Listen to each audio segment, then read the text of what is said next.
Kia ora, welcome back. I'm Morgan from Smart Build Solutions. Today we've got the high-vis dirty work gears on to go do some real work, and we're going to take the chance to jump underneath the house and have a look around underneath there. And I'm just going to show you a few little things that I like to check out when I'm underneath the house. So let's go. So here we go, we're underneath the house. Gotta love my job when I can move around all right. We're lucky that we've got some space that we can move around. So let's have a look at our soil first. That's the most important thing to check. Right, here it is. Here's our soil. Thing about this is that you just want to make sure that it's nice and dry. You can see here that there hasn't been any dampness, any water around here at all. So that means that there's no water getting underneath the house that could possibly affect our piles. Here's our piles here. We've got concrete piles. Coming up the pile, we can have a look at our metal fixings. Just check to make sure that there's no corrosion or rust going on up there. Also comes up to our bearers. Check to see that there's no cracks in our bearers. They're looking pretty solid. And at the same time, while we're looking at the timber, have a look at our joists. It's our perimeter joist there. He's looking pretty good. And the cool thing, that we're lucky enough, and most of these houses that are built at this time of the decade, is that they've all got native either Rimu, this is Rimu, timber floors, or you got Matai as well, so that's pretty cool. Know that stuff's going to be real solid. So you can see up here, we've got no underfloor insulation. Definitely something to put on the wish list.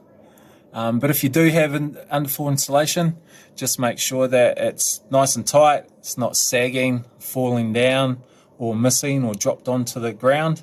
Let's make sure that it's up there doing its job, or it sort of defeats the purpose.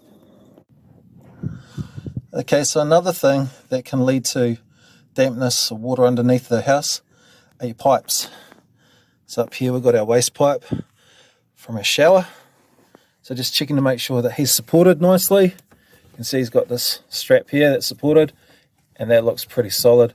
There's no signs of leaking or any gaps or anything like that, and nothing under on the soil to show that it could be leaking. So it's always good to check all your waste pipes. Coming over to the toilet, looking up there to the sewer pipe, everything there looks pretty good. And then coming down here, and that's where it all goes out, outside to the drainage, and everything there's looking pretty good.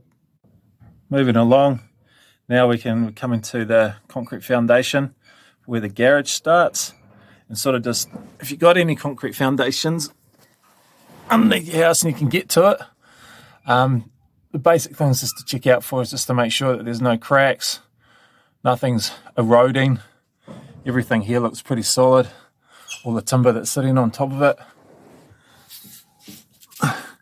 It's even got the DPC under there to separate the moisture coming up the concrete and into the timber to stop the timber from rotting. So that's pretty cool. And then just looking through the rest of the piles and timber, I've just had a crawl around, everything looks pretty good. So here we are just underneath the front door. As you can remember that I had that weatherboard that was underneath the door sill that was starting to crack and had a bit of a small hole coming through. I just wanted to check the structural timber to see if there was any damage to that. So yeah, let's have a look. So here it is.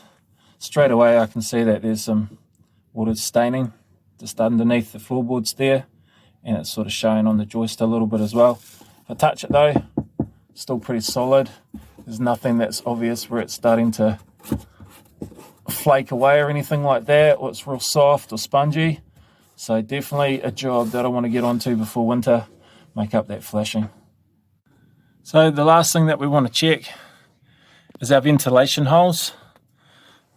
Got a bit of foliage growing over here, a few weeds that are starting to sprout up. It's a good thing in a way that we've got so much access to the outside through these ventilation holes.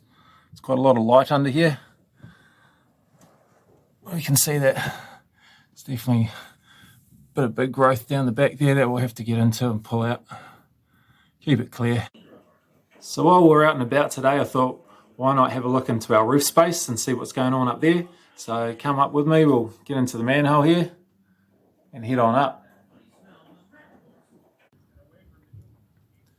Here we are, here's our roof space.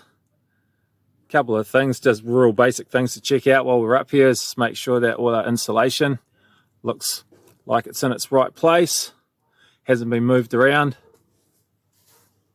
it's not missing. Then have a feel, see if it's wet. If it's wet, then there's going to be an obvious sign that you're going to have a leak.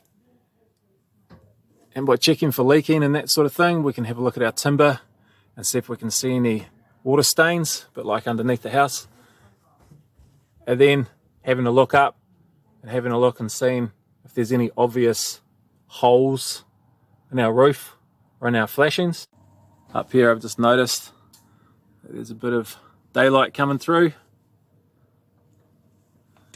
And judging by that, it looks like that purlin and that valley board, it's going to be on our valley. It's alright, we'll have a look up there.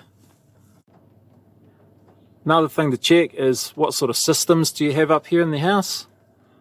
We've got an old ventilation heat transfer system right here. It goes from the fireplace all the way over to our third bedroom. And what I've noticed with that is that there's no display to control it. So someone's obviously disconnected it. So we might have to look into that in the future, little future project. Looking over here, looks like we've got a couple of different types of insulation. Before we had our pink bats, now looks like we've got some sort of wool eco product in the grey. And then over there, that white stuff there looks like it's the insulation blanket stuff. So down there I can see we've got some silver ducting, and that looks like it's our extractor fan coming out of the kitchen and going out through the roof. So one thing to check on any ducting that goes up into your iron is to make sure that all the penetrations around it haven't got any evidence of leaking. So checking all the ducting's always good. And maybe down the back there, you might be able to see there's some black ducting, and that'll be the extractor fan from the bathroom, from the shower, going outside. So again, just checking the penetration, make sure there's no leaking there. So here's a good sign of bunched up insulation. You can see right down the back there, it's not going all the way to the edge of the roof. That's above our laundry. And again over here, which is above the bathroom area. In the back there you can see an extraction fan goes through there. So a job to put on the to-do list. Love bats. So something else to look out for is if any animals have been living up in your roof space. So having to look out for any mice or rat shit. Also there could be birds that have been nesting in your roof, and just seeing if you can see any birds' nests or if you can hear them at all. So there you go, guys, just a couple of little things to look out for when you're checking underneath your house or up in your roof space. Now if you've got any questions or any queries, please get in touch with us. We'd love to talk to you and see how we could help you. Thanks again for watching. Stay tuned. We've got another video coming up, and that'll be checking the interior walls in your house. Thanks a lot. Cheers.